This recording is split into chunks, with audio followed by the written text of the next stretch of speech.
Subscribe করুন YouTube Bangla এবং bell আইকনটি ক্লিক করুন আমাদের নতুন ভিডিওগুলি সবার আগে দেখার জন্য।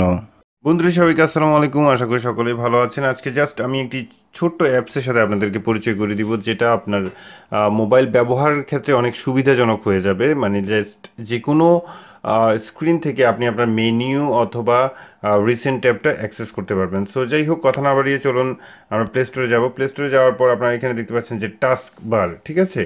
সো টাস্ক বারটা আমরা ইনস্টল করলেই আপনারা দেখতে পাবেন যে এটা কত চমৎকার একটা ভূমিকা পালন করে আপনার মোবাইল ব্যবহার করার ক্ষেত্রে। সো জাস্ট ওপেন করলাম, ওপেন করার পর এখানে টাস্ক বার দেখতে পাচ্ছেন, এটাকে জাস্ট আমরা অন করে দিলাম, অন করে এখানে ওকে করে দিলাম।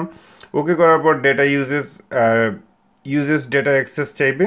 সো এখানে টাস্ক বার ক্লিক করুন, ক্লিক করার পর এখানে অন করে দিন। এই পর্যন্ত আপনার কাজ শেষ। এই মুহূর্তে আপনারা দেখতে পাচ্ছেন যে চমৎকারভাবে আমার নিচের সারিতে একটা মেনিউ ভেসে উঠেছে, যেটা হচ্ছে যে আপনার app store plus recent button, ঠিক আছে? App store plus recent button. So এখানে একটা অ্যারো দেখতে পাচ্ছেন, যে অ্যারোটা যদি আমরা ক্লিক করে দিই সেক্ষেত্রে আমাদের পুরোপুরি মেনিউটা হাইড হয়ে যাবে। এখন আপনি যেখানেই থাকেন না কেন, ঠিক যেখানেই আপনি থাকেন না কেন, সেখান থেকে আপনি আপনার মেনিউ অ্যাক্সেস করতে পারছেন। সো জাস্ট এখানে ট্যাপ করুন, ট্যাপ করার পর আপনি এখানে রিসেন্ট কী কী অ্যাপস ব্যবহার করেছেন সবগুলি চলে আসবে এবং এখানে পাচ্ছেন আপনার অ্যাপ স্টোর। সো চমৎকার একটি কাস্টমাইজেশন করার জন্য ফোন, মানে চমৎকার একটি অ্যাপস। আপনি মোটামুটি এখান থেকে সহজেই আপনি যে কোনো কিছু অ্যাক্সেস করতে পারবেন খুব সহজে। সো যেটা চান সেটাই আপনারা এখান থেকে বের করে নিতে পারবেন।